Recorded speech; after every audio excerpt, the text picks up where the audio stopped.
Kokala Maïga, Premier ministre et chef du gouvernement de la République du Mali, et je l'invite à prendre la parole devant l'Assemblée. Monsieur le Président de l'Assemblée générale, Mesdames et Messieurs les chefs d'État et de gouvernement, Monsieur le Secrétaire général de l'Organisation des Nations Unies, Mesdames et Messieurs, je voudrais avant tout propos vous adresser les salutations fraternelles du peuple africain du Mali et celles du président de la transition, chef de l'État, son Excellence le colonel Assimi Goïta. Je voudrais également, en leur nom et à mon nom propre, vous adresser, Monsieur le Président, les chaleureuses félicitations de la délégation du Mali pour votre brillante élection à la présidence de cette 76e session de l'Assemblée générale. Je félicite également votre prédécesseur, son Excellence M. Volkan Bozkır de la République de Turquie, pour la manière remarquable avec laquelle il a dirigé les travaux de la 75e session de l'Assemblée générale. Qu'il me soit permis également de réitérer à notre secrétaire général, M. Antonio Guterres, notre haute appréciation des efforts louables qu'il continue de déployer pour la réalisation des nobles objectifs de notre organisation commune. Monsieur le Président, la 76e session ordinaire de l'Assemblée générale s'ouvre fort opportunément sur le thème de l'espoir. L'espoir de renforcer notre résilience pour nous relever de la pandémie de la Covid-19 dans un esprit de responsabilité, de coopération et de solidarité. L'espoir d'un monde plus sûr, d'un monde de sécurité humaine. L'espoir que le Sahel retrouve la stabilité et redevienne un havre de paix et un pôle de croissance et de développement. L'espoir, enfin, de revitaliser l'Organisation des Nations Unies. Le Mali souscrit pleinement à l'esprit et à la lettre de ce thème qui résume parfaitement les idéaux de notre organisation commune. C'est une lapalissade d'affirmer que le Mali et les pays du Sahel sont de nos jours confrontés à l'hydre terroriste, à l'extrémisme violent et à l'instabilité. Cela dure depuis plus d'une décennie, avec le risque d'enlisement, de banalisation ou de lassitude propre à détourner ces problématiques de l'agenda international. À notre quotidien, fait d'angoisse et de tragédie, est venue s'ajouter la pandémie de la Covid-19, avec ses effets négatifs sur l'économie et sur les conditions de vie de nos populations, déjà précaires du fait des défis économiques, politiques et humanitaires. Rarement, un pays ou une région aura été aussi durement éprouvée par l'enlisement, l'empilement des crises, plus que le Mali et les États du Sahel. C'est dans ce contexte difficile que le peuple malien, après plusieurs mois de soulèvement populaire, a choisi une autre direction à notre pays et placé tous ses espoirs dans le processus de transition politique en cours dont il est l'artisan principal. Le gouvernement de transition, que j'ai l'honneur de diriger depuis le 11 juin 2021, comprend les représentants des forces vives du Mali. Fait notable, il comprend aussi, dans un souci d'inclusivité, des membres des mouvements signataires de l'accord pour la paix et la réconciliation issus du processus d'Alger, ainsi que des représentants des forces politiques et sociales de notre pays. Aussitôt installés, nous avons travaillé ensemble à l'élaboration du plan d'action du gouvernement de transition qui contient un ensemble de mesures dont la mise en œuvre va assurer la prise en charge des préoccupations majeures des populations éprouvées par la crise sécuritaire, politique, sanitaire et économique.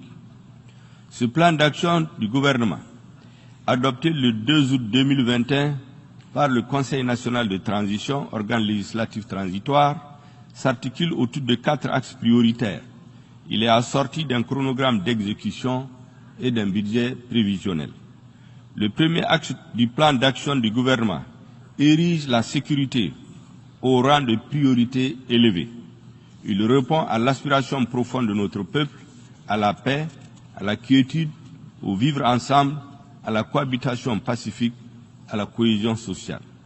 En effet, malgré les succès indéniables enregistrés par les forces armées maliennes et leurs alliés, auxquels je rends hommage, les menaces entretenues par le terrorisme et les autres formes de banditisme et de criminalité transnationale continuent, hélas, à endeuiller notre peuple au quotidien et à menacer les fondements de l'État.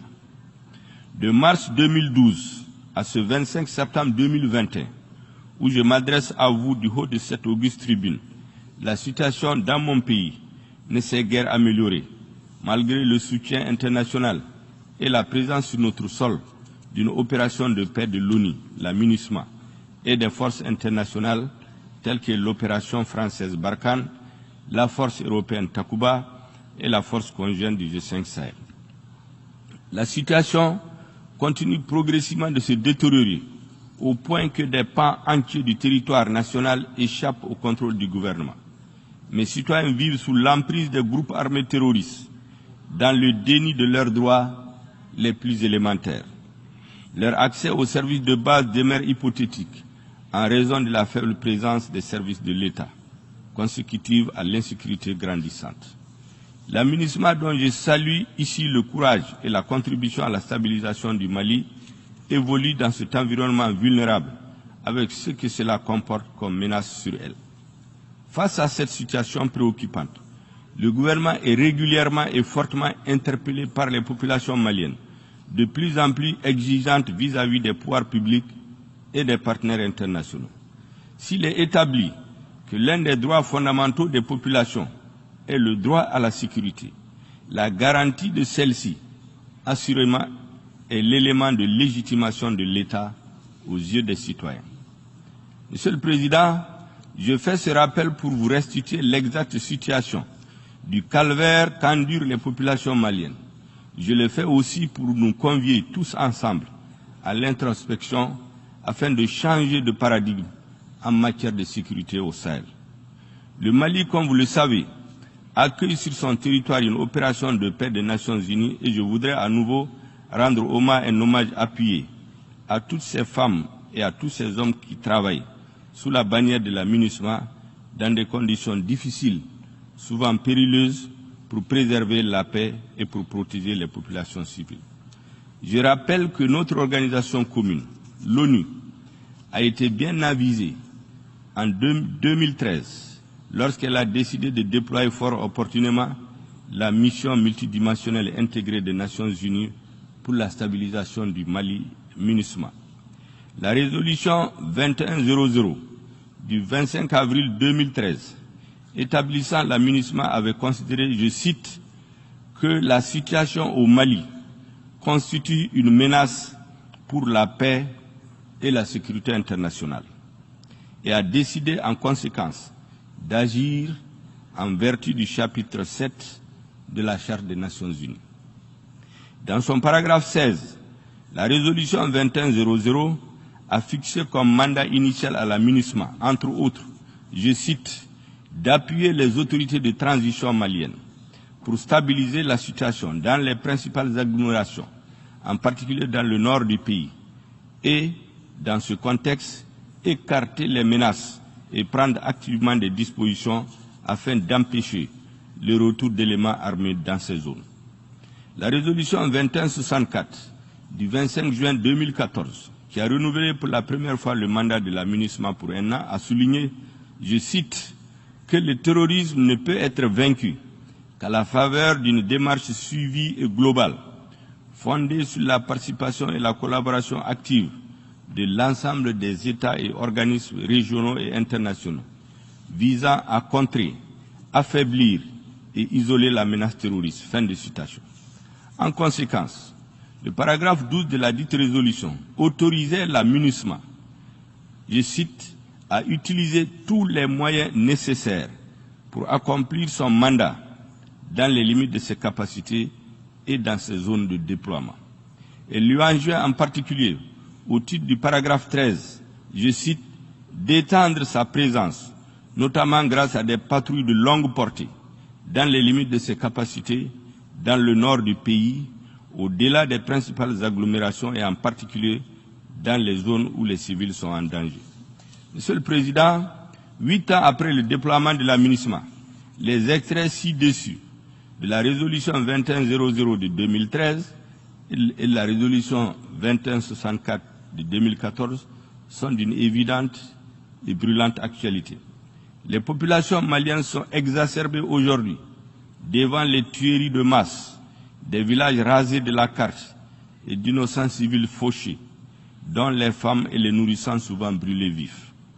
Les Maliennes et Maliens ont le net sentiment que la mission assignée à la MINUSMA a changé en cours de route, et notamment depuis 2015, suite à la signature de l'accord pour la paix et la réconciliation issu du processus d'Alger, alors même que les défis qui ont justifié son déploiement sont restés constants. En effet, contrairement aux attentes du peuple malien, l'environnement notoirement terroriste dans lequel la MINUSMA a été déployée en 2013 s'est dégradé continuellement. Au fil du temps, il s'est même métastasé, car les groupes armés terroristes qui ont envahi près de 2 tiers de notre territoire en 2012 ont été dispersés sans jamais être anéantis. Ils se sont reconstitués et se sont renforcés. C'est dans ce contexte de menaces préoccupantes que l'armée française, à travers l'opération Serval d'abord et ensuite l'opération Barkhane, a été autorisée à mener en soutien à la MINUSMA et à nos États le volet lutte contre le terrorisme au Mali. C'est également dans ce contexte, Monsieur le Président, que l'opération française Barkhane annonce subitement son retrait en vue, dit-on, d'une transformation en coalition internationale dont tous les contours ne sont pas encore connus, en tout cas pas de mon pays, pas de notre peuple. L'annonce unilatérale du retrait de Barkhane et sa transformation n'ont pas tenu compte du lien tripartite qui nous lie, c'est-à-dire l'ONU, le Mali en tant que partenaire engagé avec la France sur le front de la lutte contre les facteurs de déstabilisation.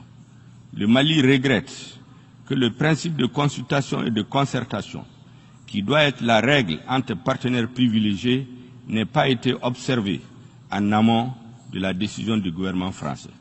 Aussi, la nouvelle situation née de la fin de Barkhane, plaçant le Mali devant le fait accompli et l'exposant à une espèce d'abandon en plein vol, nous conduit à explorer les voies et moyens pour mieux assurer la sécurité de manière autonome avec d'autres partenaires, de manière à combler le vide que ne manquera pas de créer la fermeture de certaines emprises de Barkhane dans le nord du Mali. Cette situation doit également inciter les Nations Unies à avoir désormais une posture plus offensive sur le terrain. Monsieur le Président, il n'existe pas de sentiment anti-MINUSMA au Mali, pas plus qu'il n'existe de sentiment anti-français dans notre pays. Non. Je le dis sans embâche. Notre peuple n'a jamais été un peuple ingrat. Au sommet de l'État et au sein des populations, il existe un désir de paix et une soif de sécurité qui font écho à l'exigence d'efficacité des instruments et des mécanismes politiques et militaires mis en place et qui font paradoxalement du Mali un pays surmilitarisé mais très vulnérable face au terrorisme, devenu un facteur de désintégration de nos États, de nos sociétés et de déstabilisation des fondements de nos pays. Que devrions-nous faire face à un tel paradoxe? Que faut-il faire pour répondre à l'angoisse, à l'exaspération et à la colère des populations maliennes? Que faut-il faire pour répondre au sentiment d'insatisfaction à la fois des Maliens et des partenaires du Mali? Je pense humblement, Monsieur le Président, que face à ces interrogations, nous devons avoir le courage et la lucidité d'interroger les instruments et les mécanismes évoqués plus haut. Nous devrions aussi et surtout remettre sur la table la demande d'un mandat plus robuste et d'un changement de posture de la MINUSMA, régulièrement fait par le gouvernement au Conseil de sécurité de l'ONU. Ceci permettra d'adapter le mandat de la MINUSMA, de lui donner les moyens de s'acquitter convenablement de son mandat et de répondre à l'aspiration du peuple malien, aspiration sans laquelle ni la mission de l'ONU ni les autres partenaires militaires internationaux et régionaux présents sur notre sol n'auront la crédibilité aux yeux de mes concitoyens. En termes clairs, les Nations Unies doivent aider le Mali à lutter efficacement contre la criminalité transfrontalière organisée afin d'asseoir les conditions véritables de sa stabilisation, gage de la réussite des actions de soutien politique, humanitaire, de développement et de protection des droits de l'homme. S'il est établi que la situation au Mali constitue une menace pour la paix et la sécurité internationale, il nous revient donc de trouver les voies et moyens idoines pour continuer à y faire face de manière holistique, solidaire et déterminée jusqu'à l'éradication de la dite menace.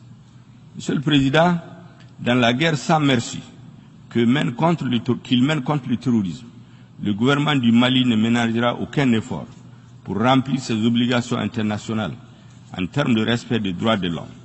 Il accorde la plus haute importance à la coordination des actions de nos partenaires sur le terrain, à la coopération régionale pour tenir compte de la dimension régionale de la crise sécuritaire au Sahel. C'est tout le sens de notre engagement de la force conjointe du G5 Sahel. C'est aussi tout le sens de notre demande commune au sein du G5 Sahel en faveur d'un mandat robuste et adapté sous le chapitre 7 de la Charte des Nations Unies et d'un financement prévisible et pérenne de la force conjointe du G5 Sahel. Dans un souci de cohérence et d'efficacité, le gouvernement s'attelle à la mise en place sous mon autorité d'une structure de suivi et de coordination des activités de l'aménagement, ainsi qu'à l'élaboration d'une stratégie de gestion intégrée de la crise au centre du Mali. Nous ne nous exonérons pas de nos responsabilités propres dans le processus de stabilisation du Mali. Le gouvernement de transition a une claire conscience que cette stabilisation passe aussi par la mise en œuvre de l'accord pour la paix et la réconciliation issu du processus d'Alger. Au demeurant, le gouvernement et les mouvements signataires, ainsi que ceux de l'inclusivité, poursuivent la mise en œuvre de l'accord dans un esprit de confiance et de responsabilité au sein d'un cadre nouveau appelé cadre intermalien pour la mise en œuvre de l'accord. Dans cet esprit, nous poursuivons la mise en œuvre intelligente et la relecture consensuelle de l'accord aux fins de son parachèvement. L'objectif recherché étant de favoriser son appropriation nationale et de renforcer son caractère inclusif tout en veillant aux conditions politiques et sociales du consensus nécessaires à la relecture de certaines dispositions conformément aux mécanismes prévus par l'accord. Concernant les questions de défense et de sécurité, un programme de désarmement, démobilisation et de réinsertion portant sur 3000 ex-combattants issus des mouvements signataires et de l'inclusivité a été mis en place, sur lesquels 1840 ex-combattants ont déjà été intégrés. Le gouvernement a également exprimé sa volonté d'intégrer 1160 restants au plus tard le 21 août 2021, n'eût été la lenteur accusée par la coordination des mouvements de l'Azawad dans la fourniture de la liste de ses représentants. Par ailleurs, le gouvernement du Mali est disposé à l'intégration prochaine des ex-combattants au sein des forces de sécurité, de la fonction publique de l'État et d'autres corps paramilitaires dès que les quotas compatibles avec les capacités du budget national sont fixés. Le gouvernement est déterminé à surmonter les obstacles techniques qui émanent des autres parties à l'accord, en particulier des mouvements signataires dont l'adhésion au DDR doit être sans réserve. Le volet réinsertion socio-économique entamera les activités d'ici la fin du mois de septembre, avec l'appui de la MINUSMA et de la Banque mondiale.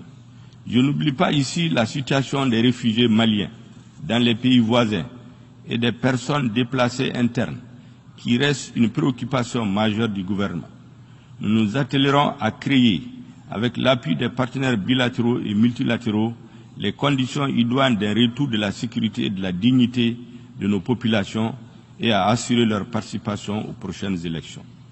Monsieur le Président, la transition en cours au Mali se veut une transition de rupture qui porte l'espoir de guérir le Mali des maux qui l'assaillent, dont l'instabilité politique et institutionnelle, l'affaissement de l'État, conséquences directes de la corruption et de l'impunité.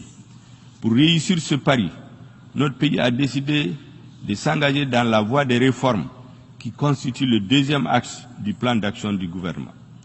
Ces réformes vont au-delà des questions politiques et institutionnelles et visent in fine à refonder l'État dont le délitement progressif est à la base de l'extrême vulnérabilité du Mali face aux défis politiques, économiques et sociaux auxquels il est confronté. Mon pays souhaite être une solution aux crises qui menacent le Sahel. Le Mali aspire à vivre en paix avec ses voisins, à renforcer son unité, sa stabilité et recouvrer la plénitude de sa souveraineté sur tout son territoire. Le Mali veut garantir la sécurité humaine à l'intérieur de ses frontières en consolidant ses institutions constitutionnelles. À cette fin, le Mali est engagé à faire sa mue à travers les réformes, à amorcer sa transformation vers un État stable et prospère, orienté vers le bien-être de ses habitants. Ces réformes ont trop longtemps été différées, pour différentes raisons, par les différents régimes politiques qui sont succédés au pouvoir depuis 2 décennies. La transition en cours, sous la haute conduite de son Excellence le colonel Assimi Goïta, a décidé de s'y engager fermement. Le chef de l'État nous a commis à convoquer, dans les tout prochains jours, les assises nationales de la refondation, dont les recommandations auront force exécutoire aussi bien pour la période de transition en cours que pour la poursuite des politiques publiques à venir. Le troisième axe prioritaire du gouvernement est consacré à l'organisation des élections générales, transparentes, crédibles et inclusives, devant marquer le retour à l'ordre constitutionnel au Mali. Ces élections sont particulièrement importantes, car elles seront le baromètre de la réussite de la transition. Nous savons que leur qualité et leur crédibilité conditionneront l'avenir de notre démocratie, la légitimité et la solidité des institutions. Tirant les leçons de notre pratique démocratique récente, le gouvernement va instituer un organe unique indépendant de gestion des élections. Cet organe unique de gestion des élections posera les jalons politiques, juridiques et institutionnels de la restauration de la confiance des acteurs politiques et des citoyens lors des compétitions électorales. Il s'agit là d'une innovation majeure de nature à renforcer la démocratie et la légitimité des institutions. Nous avons conscience des délais impartis à la transition et de nos engagements internationaux. Nous travaillons sans relâche à les respecter. Dans cette optique, l'organe unique de gestion suivra un processus accéléré de mise en œuvre à travers la relecture de la loi électorale, l'installation d'un directoire national et des démembrements au niveau régional et local et dans les ambassades et consulats du Mali. À cet égard, la table ronde sur l'examen de l'avant-projet des termes de référence des assises nationales de la refondation est ouverte hier à Bamako. Au-delà de la question de l'organe unique de gestion des élections, le gouvernement va s'atteler à réformer le système électoral à travers la relecture des textes fondamentaux régissant les élections. Enfin, Monsieur le Président, le quatrième axe de l'action gouvernementale consistera à instaurer la bonne gouvernance et l'adoption d'un pacte de stabilité. Sous ce chapitre, le gouvernement s'est engagé à assurer une gouvernance de rupture et d'exemplarité. Une lutte implacable est déjà engagée pour combattre la corruption et l'impunité qui sont à la base de la déliquescence de l'État. Les mesures en cours dans ce sens vont se poursuivre et s'intensifier. La gouvernance de rupture se traduit d'ores et déjà par une réduction drastique du train de vie de l'État afin de dégager des espaces budgétaires pour améliorer les conditions de vie des populations et assurer une répartition équitable des richesses nationales. Le président de la transition et le gouvernement ont déjà donné de bons exemples dans ce sens. Les ressources ainsi dégagées seront affectées vers les services sociaux de base.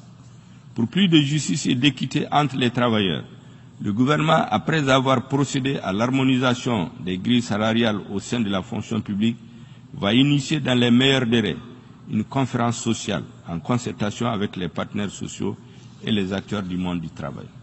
Monsieur le Président, pays sahélien à vocation essentiellement agricole, d'élevage et de pêche, le Mali demeure fortement préoccupé par les changements climatiques, qui constituent l'un des défis majeurs pour la survie et le développement de l'humanité. En effet, mon pays subit de plein fouet les effets du changement climatique, caractérisé par l'avancée et la désertification et son impact sur la faune et la flore, l'achèvement de nos fleuves et de nos cours d'eau, l'augmentation du niveau de chaleur, les inondations, etc., etc. C'est pourquoi je voudrais réaffirmer l'attachement du Mali à la mise en œuvre de l'accord de Paris sur le climat. Monsieur le Président, je voudrais conclure en rappelant que l'action du gouvernement de transition au Mali est orientée sur 3 piliers qui correspondent à 3 besoins vitaux pour le Mali. Il s'agit du besoin de sécurité, du besoin de justice pour lutter contre la corruption et l'impunité, et du besoin de réforme, j'allais dire de refondation. Il est impérieux de continuer à travailler, à améliorer l'environnement de sécurité au Mali, avec l'aide des amis du Mali, en appui aux efforts des forces de défense et de sécurité. Il est tout aussi impérieux de mener les réformes nécessaires à la refondation de l'État et à l'adaptation des textes régissant les élections aux besoins de la société malienne et aux évolutions du temps. Il n'y a pas d'alternative aux réformes que nécessite l'état désastreux du Mali si nous voulons faire en sorte que ce grand pays reste debout et redevienne stable. La CEDEAO a bien appréhendé cela et dès octobre 2018, elle avait recommandé à l'issue de sa mission d'information relative à la crise post-électorale de mener les réformes en ces termes, je cite, « Prenant acte de la prolongation de la législature actuelle, selon l'avis de la Cour constitutionnelle, et au regard des dysfonctionnements largement reconnus et évoqués par tous les interlocuteurs lors du scrutin présidentiel passé, il est impératif que le gouvernement et tous les acteurs sociopolitiques conviennent de manière consensuelle d'entreprendre des réformes courageuses des cadres légaux, y compris la Constitution de février 1992 et du système électoral, avant de s'engager dans les prochaines élections que compte mener le pays. Je dois dire que cette importante recommandation de CEDEAO n'a pas été suivie d'effet à ce jour. Le gouvernement de transition que j'ai l'honneur de diriger s'attelle à la mise en œuvre diligente de cette mesure. Je saisis cette occasion pour renouveler la gratitude du président de la transition, du gouvernement et du peuple malien, aux chefs d'État et de gouvernement de la CEDEAO pour leur leadership et pour leur présence constante aux côtés du Mali en ces moments difficiles et complexes. Nous les exhortons à continuer à avoir une lecture lucide de la situation qui prévaut au Mali, un pays vaste, ouvert sur 7 frontières et qui constitue une digue pour toute la région ouest africaine. Je vous remercie de votre aimable attention.